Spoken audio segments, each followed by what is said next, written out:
खोखला है। यहाँ शिया चरमपंथी गुट हिजबुल्लाह सरकार का हिस्सा था, जिसे ईरान और सीरिया से मदद मिली थी। इसी वजह से इजराइल और पश्चिमी देशों और लेबनान के बीच लगातार तनाव बढ़ा रहा। टैक्स में बढ़ोतरी के खिलाफ साल 2019 में लोग सड़कों पर उतर आए और तभी से देश की अर्थव्यवस्था तेजी से नीचे गिरी। और पिछले साल हुए धमाके और कोरोना वायरस ने हालात को और भी खराब कर दिया। देखिए बेरूत से BBC संवाददाता जीन मैकेंजी की ये रिपोर्ट। लेबनान एक बेहद खराब दौर से गुजर रहा है। यहाँ खाना है। जाने के बाद वो यहाँ आ गए। मैं किराया नहीं चुका सकता और न ही मेरे पास खाने पीने के पैसे हैं। मेरे पास दो ही विकल्प थे, या तो सड़कों पर रहूं या इन्हें यहाँ ले आऊं। अब लगता है शायद सड़क पर रहना बेहतर था।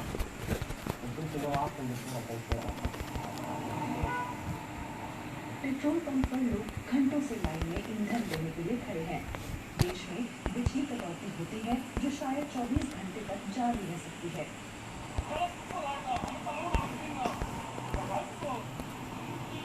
लेबनान की आर्थिक स्थिति का अंदाजा इसी से लगाया जा सकता है कि देश की मुद्रा में डॉलर के मुकाबले 90% से ज्यादा गिरावट देखी गई।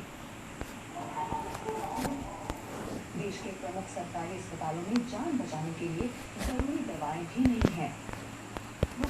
देखिए मेरे पास बस इतनी सी मैग्नीशियम की गोलियां हैं और ये बड़ी परेशानी है। इनमें चाहिए अब तक आपको मिला सबसे कम स्टॉक है। 2000 years later. नई सरकार के लिए राजी करना एक बड़ी दिक्कत है और इससे भी ज्यादा बड़ी दिक्कत है लेबनान की राजनीति में आसपास के देशों का दखल, जैसे सऊदी अरब और ईरान। प्रधानमंत्री पद के लिए चुने गए निकाती के बाद एक बहुत ही मुश्किल काम है विपक्षी राजनीतिक ताकतों को एक तय समय में एक साथ लाना। लेबनान में पिछले अगस्त से यानी एक साल से कोई सरकार नहीं है। पिछले साल हुए धमाके की वजह से लोगों के गुस्से को देखते हुए हसन दियाब ने प्रधानमंत्री के पद से इस्तीफा दे दिया था। निकाती ने वादा किया है कि एक कैबिनेट या स्पेशलिस्ट या टेक्नोक्रेट्स देशी और विदेशी जरूरतों के अनुसार लाया जाएगा और नई कैबिनेट को जल्द से जल्द आर्थिक और राजनीतिक बदलावों के लिए काम करना होगा। तभी लेबनान को मदद करने वाले देशों और IMF से खरबों डॉलर्स का आपातकालीन फंड मिल पाएगा। ऐसा तेजी से करना जरूरी है क्योंकि देश 1850 के दशक के बाद से एक बहुत बुरे दौर से गुजर रहा है। विदेशी मुद्रा की कमी है, महंगाई आसमान छू रही है, बैंकों पर सख्ती है जिससे आम लोग पैसा नहीं कर पा रहे हैं। पेट्रोल, दवाइयाँ, गरीबी, बेरोजगारी और बिजली कटौती इस वक्त सबसे ज्यादा है। कोरोना वायरस ने हालात और बिगाड़ दिए हैं।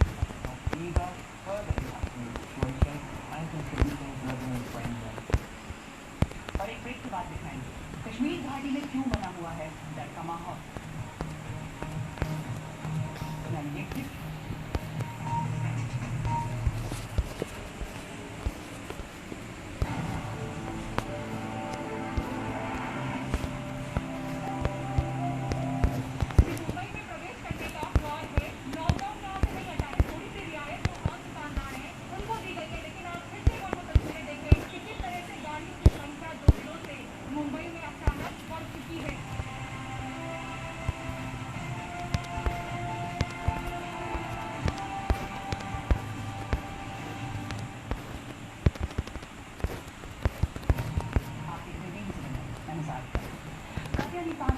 जम्मू कश्मीर को विशेष दर्जा देने वाले संविधान के अनुच्छेद 370 को हासिल घोषणा।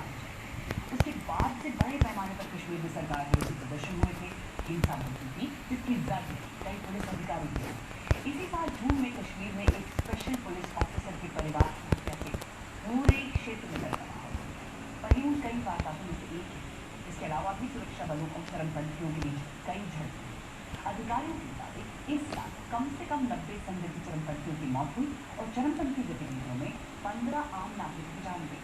BBC संवाददाता आमिर मीर्जापा ने एक ऐसे ही हमले में मारे गए पुलिस अफसर फयाज अहमद के परिवार से गोलियों के निशान। इस हमले में special police officer Fayaz Ahmad, उनकी पत्नी राजा बेगम और उनकी 22 साल की बेटी राफिया की भाई बशीर अहमद ने मुझे बताया कि 27 जून की उस रात जब चरमपंथियों ने परिवार पर हमला किया तो क्या हुआ था। विशेष अंदर गेट तो ये मेरा घर है और मैं अंदर था जब मैंने गोलियों की आवाज़ सुनी। मुझे समझ नहीं आया कि क्या हुआ है। मैंने अपनी खिड़की से बाहर झांका तो मुझे शोर सुनाई दिया। मैं भाग कर इस घर में आया तो देखा सब मर चुके थे।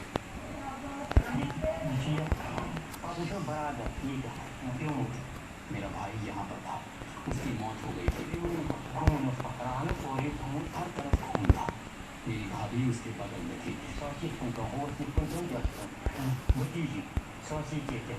और भतीजी इस तरह यहाँ थी। वो दर्द में थी क्योंकि उसके सीने और जांघ में गोली लगी थी।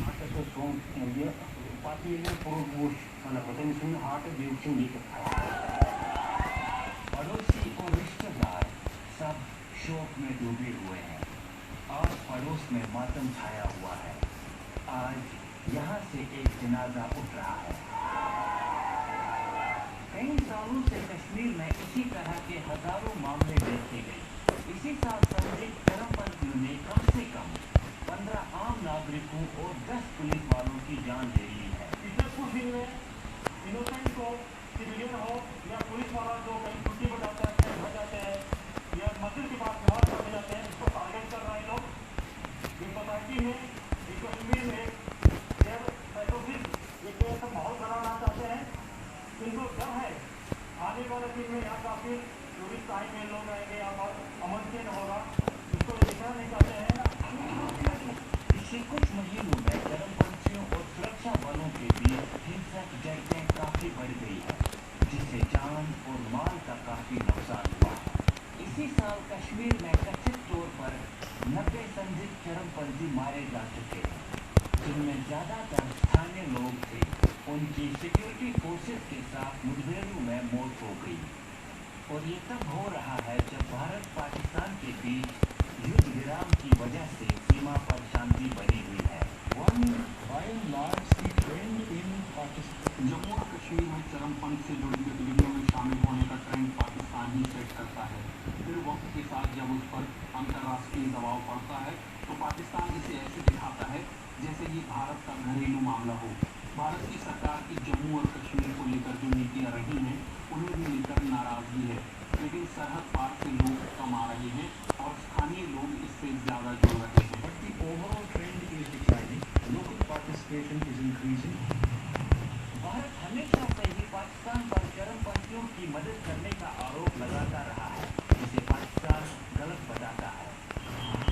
ज्यादा स्थानीय लोग अब चरमपंथी गतिविधियों में शामिल हो रहे हैं, पर अधिकारी कहते हैं कि गुजरते सालों की तुलना में इलाके में चरमपंथ कम हो रहा है। इस सबके बीच बशीर जैसे लोगों को इस सब का खामियाजा भुगतना पड़ रहा है। भारत और पाकिस्तान की सरकारें हमारी ज़िंदगी से खेल रही हैं। उन्हें बातचीत करनी चाहिए। मैं बस यही कहना चाहता हूँ कि इंसानियत को बचाइए। कोई ना कोई रास्ता निकलना चाहिए ताकि कश्मीरी बेवजह मारे ना जाएं और इंसानियत भी जिंदा रहे। इंसानियत बचाओ। और वक्त एक ब्रेक है। ब्रेक के बाद दिखाएंगे टोक्यो ओलंपिक्स में कैसा रहा आज का दिन और कल भारत को किससे रहेंगी उम्मीद। जानेंगे एक ब्रेक के बाद।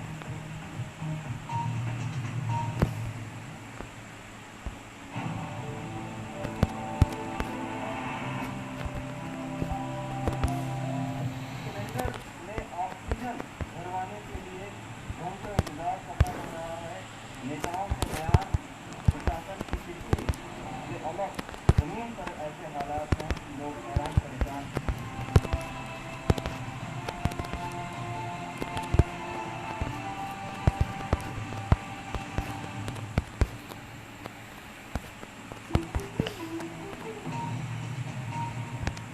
आप देख रहे हैं से दुनिया, मैं नज़ारे कर रही हूँ। और अब बात ओलंपिक की, इसके लिए टोक्यो में मौजूद है BBC संवाददाता।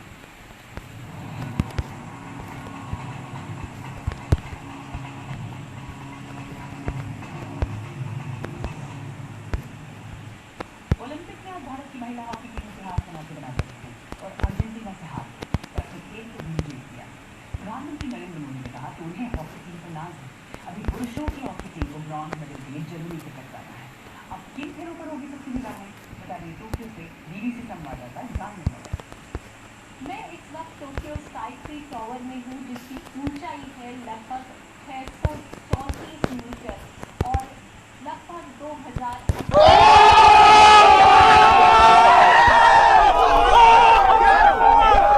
और भी ऊंचाई पर पहुंचते हुए दिख रहे हैं, क्योंकि रेसलिंग इवेंट में रवि दहिया हो या फिर दीपक हो, ये मेडल के काफ़ी करीब है। रवि ने तो फाइनल में जगह बनाई है, तो उनका सिल्वर मेडल पक्का है और उनके ऊपर भी अभी आने वाले दिनों में नज़र तो रहेगी ही, लेकिन साथ ही साथ दीपक को भी एक चांस है। दीपक